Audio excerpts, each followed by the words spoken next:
রোহিঙ্গাকে নন রোহিঙ্গা তার অপরাধ কর্মে যে তাকে ফ্যাসিলিটেট করবে তাকে সে এঙ্গেজ করবে, যেখান থেকে সুবিধা পাবে, তার কাজটা কত স্মুথলি করতে পারবে অপরাধ কর্ম তাকে এঙ্গেজ করবে। এখান থেকে রোহিঙ্গাকে এঙ্গেজ করতে হবে, ইটস নট মানে আমরা শিওর হয়ে বলতে পারি না। আমরা কাজ করছি ইনশাল্লাহ। আমরা আপাতত 8 জনকে গ্রেপ্তার করেছি। এটার সাথে আরো যারা যারা জড়িত থাকবে আমরা তাদেরকে আইনের আওতায় নিয়ে আসবো। কিভাবে নিয়ে যাওয়া হয়েছে চট্টগ্রাম থেকে একটু যদি তাদের মানুষে কিভাবে পৌঁছালো এখন ওদের কাছ থেকে আপনারা শুনতে পারেন, ওদেরকে জিজ্ঞাসা করো। কে বলবো তোমরা? একটু বড় করে বলবো কিভাবে কি হয়েছে জোরে বলো যাতে রেকর্ড হয়। বাবা তুমি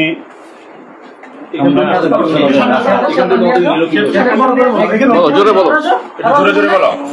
কিছু নাই, তুমি বলো।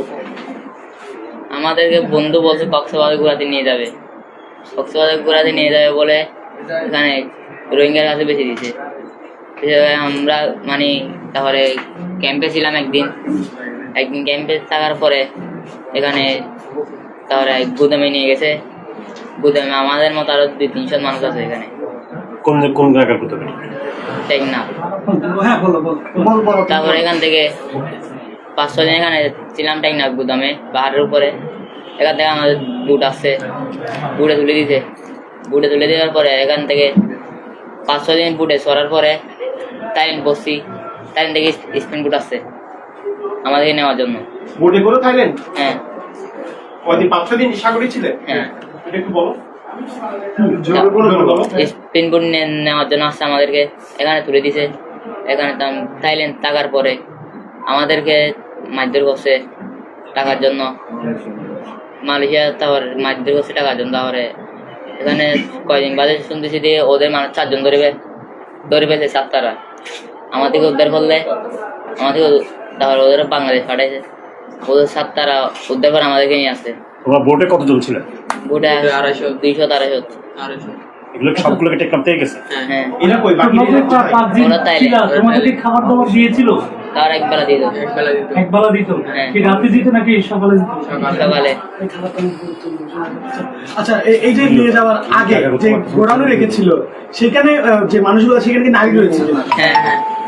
নারী কি রকম দেখেছিল? মেয়ে মানুষ কম মানে পরীক্ষা আসলে আসছো কিভাবে? মালয়েশিয়া থেকে আসছে কিভাবে? বুট করে। বোটে করে একই ভাবে? হ্যাঁ। বোটে করে কজন আসছে? বুটে আমরা দুজন। আসলে এই চক্রটার আসলে এদের অ্যাসোসিয়েটরা বাংলাদেশের বিভিন্ন জায়গায় আছে, বিভিন্ন জায়গায় আছে। এই অ্যাসোসিয়েটদের এক একটা টিমের অ্যাক্টিভিটিস এক এক রকম। তারা টাকার বিনিময় করে আর কি, ধরেন কালেক্ট করে এখান থেকে যারা নিয়ে গেছে এদেরকে, এরা কালেক্ট করে টাকার বিনিময়ে, নিয়ে আবার টেকনাফে এদের কাছে হ্যান্ড ওভার করে ওখানে রোহিঙ্গা ক্যাম্পে রাখে। এদেরকে নিয়ে যাওয়ার পরেই যে বোটে উঠায় দেয় তা না, সারা বাংলাদেশ থেকেই যে কালেক্ট হয় বিভিন্ন জায়গা থেকে এক জায়গায় করার পরে এই জন্যই ক্যাম্পে রাখে। আর ক্যাম্পে রেখে খেতে দেয় না, টর্চার করে। ওখানে রাখার পরে টেকনাফ থেকে আবার বোটে উঠায় নিয়ে গেছে হলো থাইল্যান্ডে নিয়ে যায় আবার ওদেরকে মারধর করছে এবং বাংলাদেশে এদের গার্ডিয়ানকে ফোন করছে টাকা পাওয়ার জন্য। কিন্তু এত নিডি, এত গরিব যে টাকা দিতে পারে নাই, তখন পাঠায় দিছে থাইল্যান্ডে, মালয়েশিয়া। থাইল্যান্ড থেকে মালয়েশিয়া নিয়ে যায় ওদেরকে ক্যাম্পে রাখছে। ওখানে দুটো কাজ করে, যাতে মহিলাদেরও যদি নিয়ে যায় থাকে আর কি, ওদেরকে বিভিন্নভাবে সেল করে। বাট এই শিশুদেরকে ওরা করে কি, ওরা ফোর্স লেবার করায়। ওরা বিভিন্ন জায়গায় ফোর্স লেবার করে এদের যে আবার ইনকাম হয়, টাকাগুলি বেতন পায়, এগুলি আবার ওরাই নিয়ে নেয় এই সিন্ডিকেট। এদের বাবা মা পায় না। স্যার, এটা তো ভয়াবহ একটি বিষয় মনে হয়। ভয়াবহ বিষয়। 250 থেকে 300 বলতে শুধু একটি বোটে নিশ্চয় হাজার হাজার গেছে। এটা সারা বাংলাদেশ থেকেই তারা বন্ধ করা যায়। আপনাদের পদক্ষেপটা কি থাকবে? এটা তো আসলে সম্মিলিত প্রক্রিয়া, সব প্রত্যেকেই যার যার জায়গা থেকে চেষ্টা করছে। আমাদের ডিসি স্যার এই যে বললেন যে 1 মাস কতদিন, এতে প্রচেষ্টা এই যে উদ্ধার করা। আমরা আমাদের মতো আমাদের ইউনিট থেকে স্যারের নেতৃত্বে ওসি সাহেবেরা যে আমরা যে কাজ করলাম যে দীর্ঘ এতদিন ধরে, আমরা আমাদের সফলতা, আমরা আমাদের ভিকটিমকে উদ্ধার করতে পেরেছি। বাট এটা তো লং টাইম প্রসেস। এবং এদের এইরকম আমাদের এখানে চান্দগা থেকে 3টা বাচ্চা নিয়ে গেছে, সারা বাংলাদেশ থেকেই নিয়ে যাচ্ছে। যেটা শুনলেন যে 250-300 জন বোটে আছে, ওই সমস্ত এলাকা থেকে ওই পুলিশগুলি যদি এভাবে ইনিশিয়েটিভ নেয় তখন হয়তো সফলতা আসবে। আমরা আমাদের বাংলাদেশেরও কিছু এইরকম মানব পাচারকারী আছে যারা মালয়েশিয়ায় অবস্থান করে, তারা মালয়েশিয়ানদের সাথে মিলে এই কাজগুলি করে। এটা বড় একটা সিন্ডিকেট। যেমন 2014 সালে আপনারা খেয়াল করেছিলেন থাইল্যান্ডে অনেক ডেড বডি পাওয়া গেছিল বাংলাদেশে। ওই সিন্ডিকেটগুলি এখনো কম বেশি অ্যাক্টিভ আছে। এটা আমাদের পক্ষ থেকে, সিএমপির পক্ষ থেকে, আমাদের মাননীয় কমিশনার মহোদয় এটা জানেন, স্যারের নির্দেশনায় আমাদের মাননীয় ডিসি মহোদয় স্যার, এটা তো আমরা এই কতদিন, প্রায় 1 মাস, কতদিন, 17 দিন প্রচন্ড পরিশ্রম করছে। এবং আমাদের এই যে আয়ো দেখেন, যে আমাদের এই টিমের জাহেদ আব্দুল্লাহ অক্লান্ত পরিশ্রম করছে। সে টেকনাফের সেই কোন পাহাড়ে, দুর্গম পাহাড়ে এদের নিয়ে আটকা যখন নিয়ে আসছে, আমাদের এই টেকনিকগুলি, এই টেকনিক বলতে এদেরকে মারধর করা না, এদেরকে মনিটরিং করতে হয়েছে, টেকনোলজিক্যালি এদের করতে হয়েছে, মেন্টালি প্রেশার দেওয়া হয়েছে, যে কারণে তারা বাধ্য হয়েছে মালয়েশিয়ার থেকে শুধুমাত্র 2 জনকে এরা পাঠাই দিয়েছে। বাকিরা রয়েছে, আমাদের 2 জনকে আমরা উদ্ধার করতে পারছি। আচ্ছা, আপনি তো বলছিলেন যে এদেরকে 30,000 করে বিক্রি করে, একটু টাকার অ্যামাউন্টটা কি, কত করে, কোন জায়গায় বিক্রি করে? এটা আমরা শুধু আমাদের পার্টটা জানছি। অর্থাৎ 2টো জিনিস জানা গেছে। অর্থাৎ এদেরকে যে কালেক্ট করে, যারা ফিল্ডে যারা কালেক্ট করে, এই সিন্ডিকেট, যে মূল সিন্ডিকেটটা এদেরকে দেয় পার হেড 30, অর্থাৎ একে দিতে পারছে ওদের কাছে, এই জন্য ওরা পাইছে 30,000 টাকা ফিল্ড কালেক্টর যারা। বাট টোটাল সিন্ডিকেটে মালয়েশিয়া পর্যন্ত পৌঁছতে পার হেড ওদের খরচ যায় 5 থেকে 6 লক্ষ টাকা। সেটা কিভাবে তুলে ওরা এই যে আটকে ফোর্স লেবার করে মালয়েশিয়ান এদেরকে যে কাজ করায়, এই কাজের মান্থলি যে বেতন পায়, বেতনটা ওরা নিয়ে নেয়। আপনি যে বললেন পুরো বাংলাদেশে এরকম বিচ্ছিন্ন কিছু ঘটনা আছে, কিছু বাচ্চা নিয়ে গেছে, তো ওভারঅল মানে এটাকে একটা কানেকশন ক্রিয়েট করে না, বা পুলিশ কি ফাইন্ড আউট করার ট্রাই করে নাই যে পুরো বাংলাদেশ থেকে যাচ্ছে এতগুলো কেসেস, সেটা সূত্র ধরে কি আপনারা কোনো আগাচ্ছেন? প্রচুর অ্যাচিভমেন্ট আছে আমাদের প্রচুর অ্যাচিভমেন্ট আছে, প্রচুর উদ্ধার আছে। ইভেন দেখবেন 2014 সালের যে ঘটনাটা ছিল, মালয়েশিয়ায় টপ লেভেলের ইমিগ্রেশন পুলিশ ওটার সাথে ইনভলভ ছিল।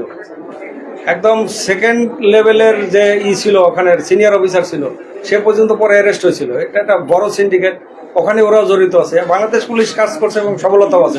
2014 থেকে এখন 2026 পর্যন্ত, তাহলে ইটস এ লং টাইম। তা আমরা একটা কনক্লুশন কিংবা কিছু একটা ইয়েতে আসতে পারি। এই ডাটাবেস তো অ্যাকচুয়ালি আমাদের টিএইচবি নামে একটা ইউনিট আছে সিআইডিতে, অর্গানাইজ ক্রাইমের একটা ইউনিট, স্পেশালি একটা ইউনিট আছে, যেটা গ্লোবালি ধরেন আইওএম এর সাথে, বিভিন্ন এনজিওর সাথে কাজ করে। অ্যাচিভমেন্ট আছে অনেক ওনাদের কাছে টোটাল বাংলাদেশের, এবং ওয়েবসাইটে খেয়াল করলেও দেখবেন এটা ডেটা আছে। যেহেতু নদীপথ যুক্ত, কারণ নদীপথে যারা আইন শৃঙ্খলা বাহিনী আছে, নৌবাহিনী আছে, কোস্টগার্ড আছে, ওদের সাথে কিভাবে সম্পৃক্ত দেখে আপনারা কাজ করেছেন এবং তারা কি বলছে? পাশাপাশি হচ্ছে যে আরেকটা বিষয় আপনাকে, আপনি যেহেতু বলছিলেন আচ্ছা, মানে উদ্ধার কিন্তু 2 জন না 3 জন বলছিলেন, আরেকজন উদ্ধার আছে, সে কিভাবে খবরটা পেলেন একটু এটা জানতে চাই। এবং কিভাবে আসলো এই বিষয়টা, বিদেশি নাম্বার থেকে? আসলে ওদের কাছ থেকে শুনলে ভালো হতো, ওরা তো ট্রমাটাইজড, কিন্তু বলতে পারতেছে না। এরা হলো যখন বোটে অনেকের সাথে এদেরকেও বোটে উঠানো হয়, একটা বড় নৌকা আর কি, যেটা আমাদের চিটংয়ের ভাষায় এটা কি বলে, যে বড় ফিশিং বোটের মতো, এরকম বোটে এদেরকে উঠানো হয়। এদের 2 জনের একজন হলো ড্রামে পলাইছিল, ড্রাম, আর একজন পলাইছিল কোথায় পলাইছিল, বাথরুমে। আর যে ছেলে পালায় আসছে হলো ওই বোটের একদম মাথায় একটা ইর মতো থাকে না, ওইটার নিচে এমন জায়গায় পলাইছে, ওরা খোঁজ পায় নাই। তো ওরা যখন ফাইনালি সবাইকে যখন ট্রান্সপোর্ট করে থাইল্যান্ডে, বোটটা ওরা আবার সার্চ করতে যায়, একজনকে পাইছে হলো ড্রামের মধ্যে, আর একজনকে পাইছে টয়লেটে। এই 2 জনকে পাচার করছে, বাট ওই ছেলেটাকে ওরা খেয়াল করতে পারে নাই। বাট ওদেরকে নামায় দেওয়ার পরে বোট যখন ফেরত আসছে, সাগরে আসার পরে ওই ছেলেটা যখন বের হয়েছে বা ওরা কাজ করছিল, তখন ওই ছেলেটাকে একজন রয়ে গেছে। তো একজনের জন্য তো আবার ফেরত যাবে না, ওই ছেলেটাকে ওরা নিয়ে আসার পরেও ওদের বাবা মার কাছে ওরা আবার টাকা দাবি করে। কিন্তু ওর বাবা মা টাকা দিতে না পারায় ওই ছেলেকে 1000 টাকা দিয়ে বাংলাদেশে ফেরত পাঠায় দেয়।